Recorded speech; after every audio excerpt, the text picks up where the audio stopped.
அறிவா ஆற்றலா, கண்டென்ட்டா கெப்பாசிட்டியா அப்படின்னு சொன்னோம்னா ரெண்டுமே முக்கியம் தான். ஆனா எது வெற்றியை தீர்மானிக்குது அப்படின்னா நிறைய உதாரணங்களை சொல்ல முடியும். உதாரணத்துக்கு பார்த்தோம்னா நம்ம வைகோபால் சவையா எவ்வளோ பெரிய பேச்சாளர்.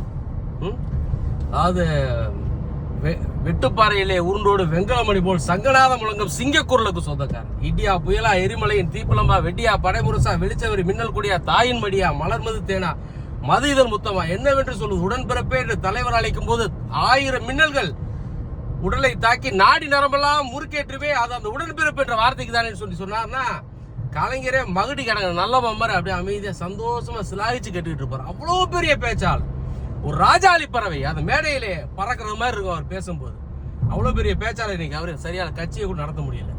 ஏன்னா அந்த கெப்பாசிட்டி அது முக்கியம். ஆனால் அவருடைய ஜனநாயக பங்களிப்பை என்னைக்குமே நான் குறை சொல்லவே இல்லை. அவ்வளோ பெரிய பார்லிமெண்டரியன். மொரார்ஜி தேசாய் முன்னாடி சொன்னாரு, you want united India or Hindi speaking India? உங்களுக்கு ஒன்றுபட்ட இந்தியா வேண்டுமா இல்லை இந்தி பேசும் இந்தியா வேண்டுமா? சேர்ந்து வாழும் அத்தனை தேசிய இனங்களுக்கும் பிரிந்து போக உரிமை இருக்கிறது. மொரார்ஜி தேசாய் அவர்களே, நாங்கள் திராவிட நாடு கோரிக்கை கைவிட்டோம், ஆனால் அதற்கு கேட்டதற்கான காரணங்கள் அப்படியே இருக்கிறது சொல்லி மொரார்ஜி தேசாவே அடிச்சு நொறுக்கி பேசினாள்.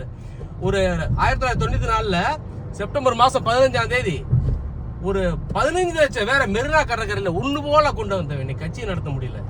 ஜெயலலிதா அம்மா ஒரு நார்மலான பேச்சாளர் தான், 5 முறை முதலமைச்சர். எடப்பாடி இன்னமும் அந்த சேக்கிலாருக்கும் கம்பருக்கு வித்தியாசம் தெரியல. 4.5 வருஷம் ஒரு மைனாரிட்டி கவர்மெண்ட் கொண்டு போனது.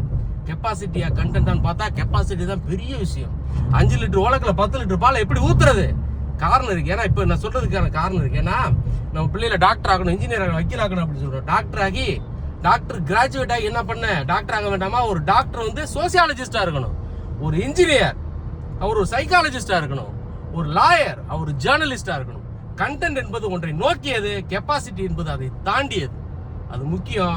நம்ம பிள்ளைகளை வந்து சமுதாய பிள்ளைகளாக மாற்றுவோம். பிள்ளைகளை வந்து தினமும் நியூஸ் பேப்பர் படிக்க சொல்லுங்க, தினமும் பிள்ளைகளை வந்து சமுதாயத்தோட நெருங்கி பழக சொல்லுங்க. அப்போதான் அவங்க வந்து சரியான கெப்பாசிட்டி வரும், அவங்களால சரியான ஒரு சமுதாய பிள்ளைகளாக வாழ முடியும். இன்னும் பேசணும் நண்பர்களே. வணக்கம், வாழ்க்கை.